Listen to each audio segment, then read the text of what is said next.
Assalamualaikum warahmatullahi wabarakatuh. Alhamdulillahirabbil alamin. Wassalatu wassalamu ala Rasulillah wa ala alihi wa sahbihi wa mawalah. Dalam kesempatan kali ini saya akan menyampaikan hadis-hadis Nabi yang berkaitan dengan bacaan surat Al-Fatihah di dalam sholat. Riwayat mengenai hadis Nabi terkait bacaan Fatihah tersebut jumlahnya cukup banyak. Dan istimbat para ulama terhadap hadis tersebut pun juga bermacam-macam. Sehingga menyebabkan terjadinya perbedaan hukum menyangkut bacaan Fatihah ini semakin bervariasi. Akan tetapi hadis yang akan saya sampaikan dalam kesempatan ini hanya terbatas pada hadis yang dijadikan dasar bacaan Fatihah dalam mazhab Syafi'i, yang antara lain meliputi yang pertama, hadis tentang kewajiban membaca surat Al-Fatihah dalam sholat. Di masa-masa awal diwajibkannya sholat, ilmu tentang sholat, syarat rukunnya belum tersusun seperti saat ini. Bahkan ada sahabat yang belum sepenuhnya faham bagaimana sholat itu seharusnya ditunaikan.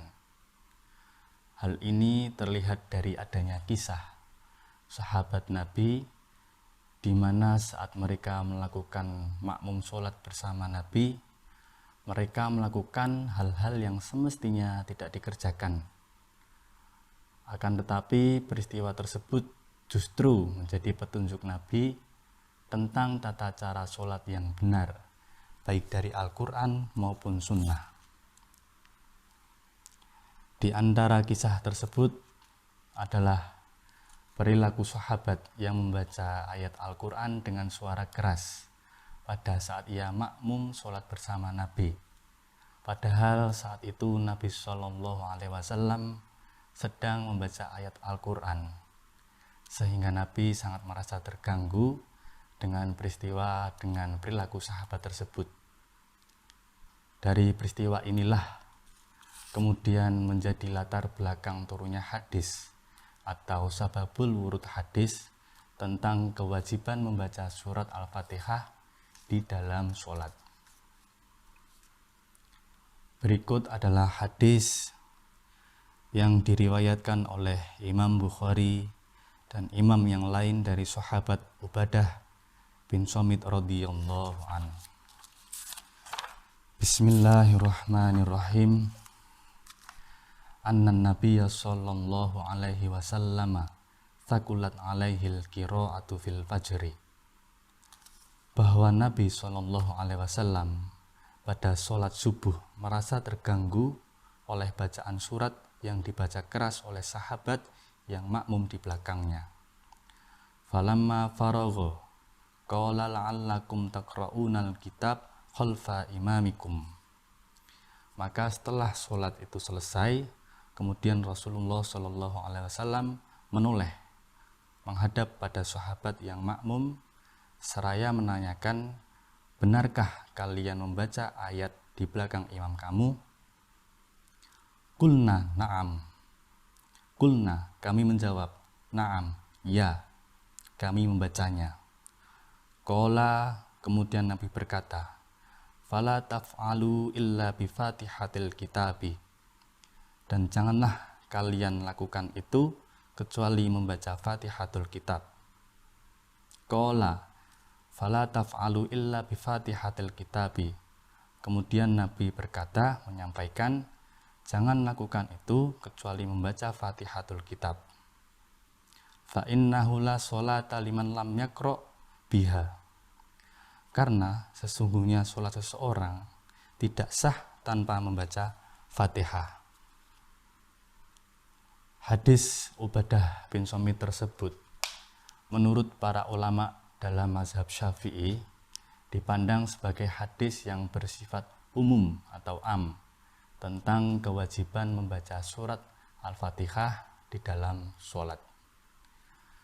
Sehingga menurut mazhab Syafi'i, setiap orang yang menjalankan sholat wajib membaca Fatihah, baik dalam sholat sendirian atau sebagai makmum ataupun sebagai imam, baik dalam sholat yang jahar atau yang bacaan suaranya dikeraskan, yaitu seperti sholat maghrib, isya, dan subuh, atau dalam sholat yang sir, yang bacaan sholatnya itu lirih atau pelan, yang suaranya lirih atau pelan.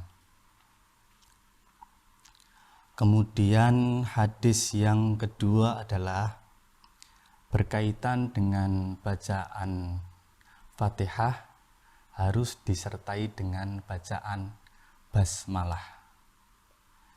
Dalam mazhab Syafi'i, basmalah atau bismillahirrahmanirrahim dipandang sebagai bagian dari surat, sehingga termasuk ayat yang harus dibaca pada saat melafadzkan, sehingga termasuk ayat yang dibaca pada saat melafadzkan surat Al-Fatihah di dalam sholat. Ketentuan ini berdasarkan pada hadis yang diriwayatkan dari sahabat Abu Hurairah radhiyallahu an. Bismillahirrahmanirrahim. An Sayyidina Abi Hurairah radhiyallahu anhu. Diriwayatkan dari Sayyidina Abu Hurairah.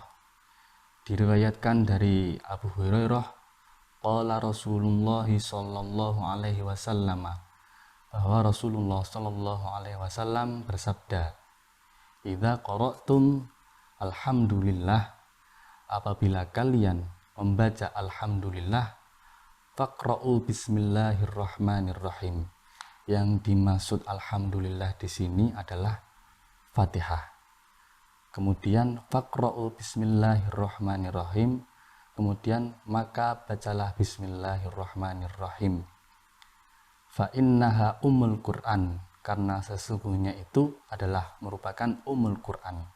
Wa sab'u matsani, dan sab'u matsani. Bismillahirrahmanirrahim, dan adapun lafadz ayat bismillahirrahmanirrahim, ihda ayatiha, adalah salah satu dari bagian ayatnya. Menurut mazhab Syafi'i, dalam mazhab Syafi'i, ayat bismillahirrahmanirrahim selain harus dibaca saat membaca Al-Fatihah, dalam membacanya juga harus sama dengan cara membaca Fatihah yang lain, seperti dijaharkan pada salat yang jahar atau yang suaranya bacaannya dikeraskan. Ketentuan ini berdasarkan pada hadis yang diriwayatkan oleh Abu Hurairah radhiyallahu an, innan nabiyya sallallahu alaihi wasallam kana yujahiru bismillahirrahmanirrahim, bahwa Nabi sallallahu alaihi wasallam membaca keras kalimat bismillahirrahmanirrahim.